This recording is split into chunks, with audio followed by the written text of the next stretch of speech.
Hi, everybody. Welcome back to the Infinite Danger Room. I'm Matt Price. I'm here with Anthony Brown. We have some exciting X-Men news that's come out recently, and we're going to kind of talk about that and talk about the character that's behind it. So basically, Marvel has announced, and I don't even know how you put a spoiler warning since it's been all over the internet, but Marvel's announced that the original Jean Grey is coming back. That'll probably be in the title of the episode, so if you clicked on this, you already kind of know that much. We don't know how exactly yet. We know there's a one-shot coming up called Jean Grey Resurrection, right?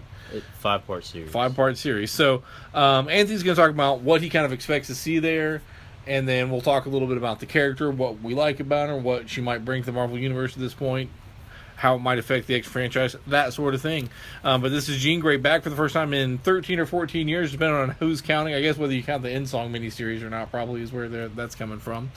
So quite a while, in comic fandom. The whole gap between the JSA being gone at the end of the Golden Age into the Silver Age was about 12 or 13 years. So it's in comic fandom, it's a relatively long time. So anyway, I'm going to roll it over to Anthony, kind of talk about what are you thinking here? What are we looking at? I am super excited for the return of Jean Grey. She is one of several Marvel characters that has been killed off that I really want to come back, or that I've wanted to come back. I think that she brings a lot to the table, especially in this modern age of comics where they're doing more with female characters and making them stronger. Mm-hmm. Jean Grey was the heart and soul of the X-Men. The last time she was seen in a regular ongoing X-Men title was in Uncanny X-Men as part of Grant Morrison's run that had art on it by Frank Quitely and Ethan Van Sciver. During that series, it's critically acclaimed for across the board. However, I didn't really enjoy it when Frank Quitely was doing the art because I wasn't a fan of his art at that time. It has improved a little bit, when you look at his All-Star Superman work and things like that, but his early X-Men work, I just wasn't a fan of it.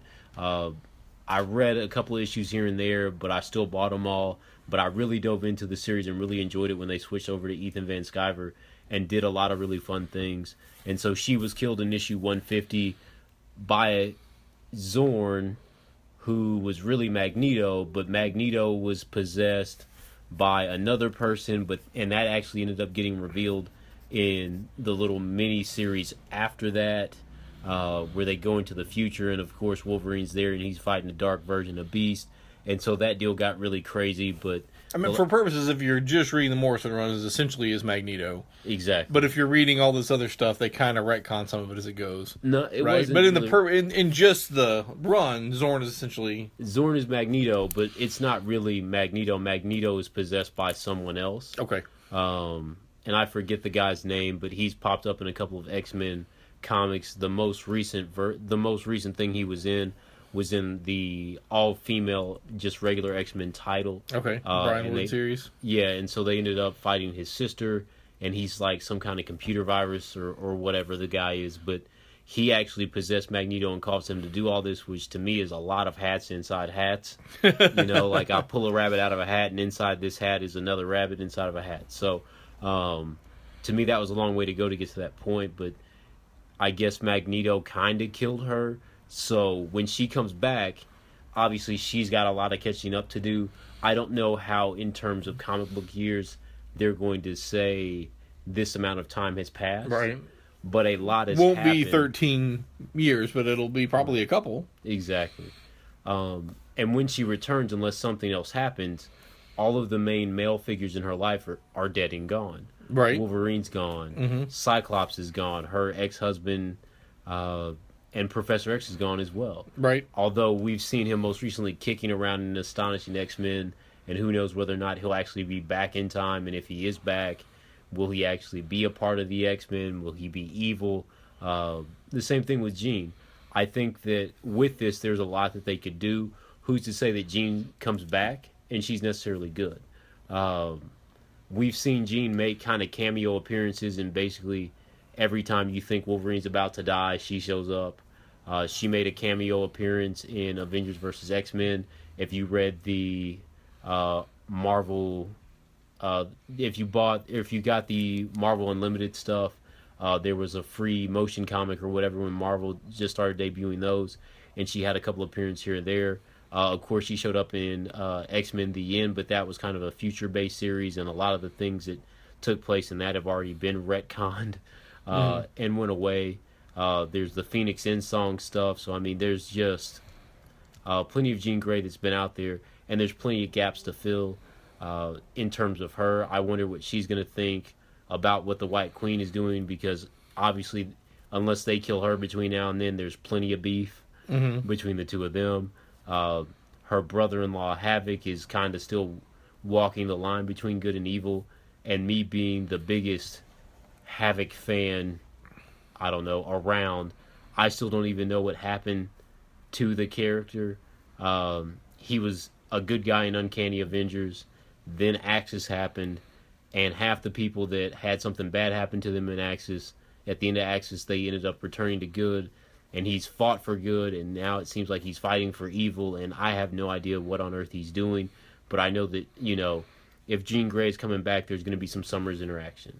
So we're going to see Rachel Grey, we're going to see Cable, we're going to see her relationship with Storm, because those two were best friends. So, I mean, it's going to be a lot of emotional stuff, and obviously whenever an X-Men character comes back to life or one dies, it's usually a really big event. You know, Nightcrawler's definitely going to be around because he has a connection to the other world, you know, heaven and hell and things like that, based on the deal that he made with God to come back here to, I don't know, to Earth and to be a part of the X-Men and do all that.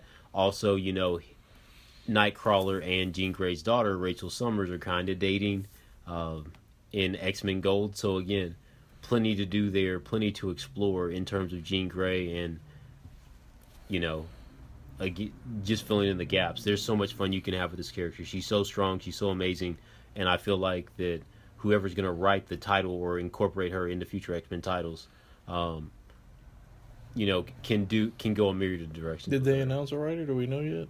They did announce a writer for the miniseries. I actually don't keep Cullen up. Bunn or somebody? We'll check. No, it's actually some new. I like Cullen Bunn, but I'm just saying I couldn't remember who it was. It's a new guy that they signed to some kind of exclusive deal. I don't really follow writers. I follow artists. I know that they've confirmed that this is a 5-part series, and there are 5 artists confirmed for the series. And so, doing kind of like what they did with Astonishing. Exactly. Leinil Yu is confirmed for the very first issue, and who knows after that. Okay. Let me ask you a couple of questions, and you can just kind of respond as what you think might happen or where you think what they might do with it. Do you think this means anything will happen to young Jean Grey, or do you think she'll still be around in some capacity? The rumor has it is that they're going to try to bring a resolution to some of those characters here pretty soon, but I imagine that this Jean Grey is going to meet her, and there will be some interaction. Obviously, in the legacy titles that they've been doing, the young Jean Grey met the old Jean Grey, but she went back to the past. Okay. So, who knows? It looks like the writer for the title is Matthew Rosenberg. Okay. I have no idea what he's written, but again, I don't follow writers. I just read comics. I have heard that name, but I couldn't tell you right this minute. Okay, very good. Another thing, you kind of touched on this, but Cyclops not really around unless she interacts with young Cyclops, which she might. But the guy who, for better or worse, probably defined her character as she related to him in a lot of ways. I mean, that relationship, and specifically the love triangle with Wolverine, was a huge linchpin of early X-Men comics. Without that there, does this character have a chance to get stronger? Does she have a chance to have different kind of relationships? I mean, where do you see her going without, having to pivot around Cyclops in one way or another? I think that this gives her enough. It gives Marvel an opportunity to truly explore who this character is without her being tied to a Cyclops or a Wolverine. But let's be honest, Marvel always goes back to what's worked. So at some point, one of those two characters is going to be back around and be back in her life. But I would love to see her, engage with Phantom X or somebody like that. Like, have her try something new and be like, I've got a new lease on life. I've got a new opportunity. And let's have her meet and interact with other characters across the superhero spectrum. Obviously, she's going to reconnect with the original X-Men. She's probably going to be surprised to see that Beast underwent another mutation. She's going to be really surprised that Bobby is gay. Or she's going to say, yeah, I knew that all along. I read your mind. I just didn't say anything about it. Who knows? Sure. I guess, yeah. Or that, I mean, that may even get retconned out of existence. I have no idea. Obviously, with Warren, with him being the hot mess that he is, like, she's going to have some opinions on that. And to me, I think that she may be more taken aback about the current state of the X-Men than what they said that the young X-Men did when they came forward to this time. Because, yes, it was a shock, but they're also like, well, we grew up and some screwy stuff happened and whatever. But she knew all these characters. She had been through a lot of these trials and tribulations. And to see some of them go down the roads that they've been down or taken the paths that they've taken, I think that for her as a character, that's going to be more of a shock than anything else. Now, she was off the board before. It turned out it was a retcon that she wasn't really dead. But at the time, everybody thought she had been killed in Death of Phoenix. Right. And off the board up until she was brought back to be part of the X Factor launch, revived in Fantastic Four. Which revival do you think is a bigger deal? I haven't not read the story of the new one yet, but like, was it a bigger deal for her to come back for X Factor or a bigger deal for her to come back now? I think that it's a bigger deal for her to come back now because the gap between when she died in that and when she came back in X Factor wasn't as big. Also, again, in the X Factor title, she still kind of played a supplementary role. Whereas with this, with all of the other players in her life being off the board, she has the freedom to explore. Also, she doesn't know that all of her family has been killed either. Because when she died, Rachel Gray was the only one left, and they did a story called Last of the Greys or something like that, where the Shi'ar came in and they eradicated every Grey, so Rachel Gray was the only one that was left. So she doesn't even know that her entire family has been basically vaporized by the Shi'ar just because of their connection to her and the Phoenix and everything else. So I really want to see how that plays out because, Rise and Fall of the Shi'ar Empire was great, and they basically did to her family what Vulcan had done to him, and that's the reason he went into space and went on a crusade to, get rid of the Shi'ar. So, to me, if Jean Grey comes back again, you've got to incorporate the cosmic elements of it because of this, and I know that upon her return, you can count on Gladiator and the Imperial Guard showing up to be like, what the what? I'm sure the Avengers are going to be involved and be like, what the what? Like, there's going to be a lot of people that have a vested interest in her coming back because she's polarizing amongst the characters of the Marvel Universe. Obviously, the X-Men love her because she was the foundation and heartbeat of the team for so long. But the greater Marvel Universe at large sees her as, an Omega-level threat. Will she get a code name finally? I think I think Jean Grey is just kind of Jean Grey. Like, they changed her daughter's name to Prestige. I guess I don't know what they would call her. But I mean, I don't know. Jean has always just been Jean. They just always yelled her name. Hey, Jean. Yeah, I mean, Marvel Girl, at a certain point, you're too old to be Marvel Girl. I guess you could be Marvel Woman. Right. I don't know if Marvel has the trademark on that. They probably should trademark Marvel Woman just for safety. Right. Can't really call her the Phoenix, I suppose, even though she is returning from the dead, because it's a little little tainted. But I just wondered if that was part of their motivation to maybe give her a new code name by bringing her back out, especially if she's going to be continue to be used in other media. I guess they just call her Jean Grey in all the movies too, right? Yeah. And nobody says, this guy's Cyclops, this guy's Havoc, this lady's Jean Grey. Well, the movies are actually pretty interesting because they're doing this, and then I guess the new movie's supposed to happen 11 months later. So I think that this is a five part series, and I don't know if it's confirmed whether they're going to do it monthly or whether it's going to be something where they do it over the course of 3 months. But apparently, at least a year or close to a year after her return, like that's when the movie drops, and it's supposed to be about the Phoenix, and Fox is going to endeavor to go down that road again, and Lord knows what's going to happen with that, because the last time someone tried to go down that road, it didn't. Wasn't the best of the X-Men films for sure. no. Okay, what else should people know about Jean Grey? If you say you're a comic fan who's come into things since she's been off the board, what should they check out? What are some of your recommendations to get it caught up on who this character is and why she's important? So for me, there was those Marvel one-shots that they did with Jamie McKelvey and I forget the other guy.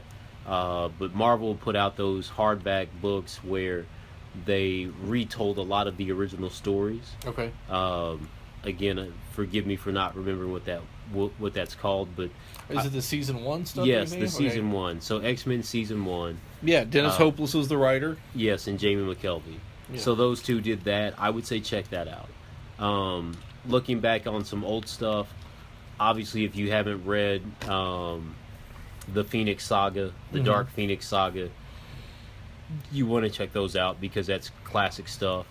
I would say check out the X-Men Gold stuff, because there's or not the current X-Men Gold, but back in the early 90s when they were doing X-Men Blue and Gold, where Bishop... Like 281. Exactly. Basically, around the time that Bishop shows up, that's some really good stuff involving that character. I'm trying to think. To fast forward it a little bit further, obviously you want to read the Grant Morrison stuff to see how she dies. And that's really about it. There's some stuff in between. There's some good X-Factor stuff that actually leads into the 281 stuff. I believe that there's an omnibus that collects that era, and it's also coming out in an Epic collection, X-Men Genesis Epic collection, which I believe comes out next month, if not then in November. But that's going to be a really good stuff to check out. Okay, cool. Any final thoughts as we kind of talk about the return of Jean Grey? Anything else to tell people about as we gear up for this exciting return coming up in the pages of Marvel Comics? I think everyone should be as excited as I am, because this is Marvel going back to its roots, and they said that they were going to do that with this legacy stuff after Secret Empire, and stop abandoning so many of their characters that help pay the freight, and so many of their franchises that help pay the freight for so long. So to see her return, to me, is a great thing. And, hopefully that will pave the way for the return of other great Marvel characters like Captain Marvel, Marvel, because he's been gone way, way too long. And obviously, now that they've resolved that in DC's using Shazam instead of Captain Marvel, they can bring him back, have him there, and restore him to glory. And hopefully, with Rick Jones being gone, they don't have to do that split mind, NECA ban nonsense, because I always hated that, because it was basically like Firestar, but it wasn't Firestar, and Captain Marvel is so much cooler than Firestorm, sorry. And he's so much cooler than Firestorm. I liked the NECA ban thing, but I haven't read those in a while. But I don't know. I kind of thought it was cool that one of them had to get shunted off to the negative zone. Right. And a little bit of a homage to the original Captain Marvel, who was a young kid and then a grown-up. Perhaps. They might not say that, so that might be a copyright problem. But right. Okay, so hey, Jean Grey coming back. That's the scoop. What do you think? Are you excited for it? Are you adding this to your pull list? Let us know what you think. You can tweet at us at Danger Infinite on Twitter. You can find us at Infinite Danger Room on Facebook. You can shoot us an email at infinitedangerroom@gmail.com. You can also rate or review us on iTunes. You can also listen to the show via SoundCloud or newsok.com. So for Anthony Brown, I'm Matthew Price, and thank you guys so much for listening.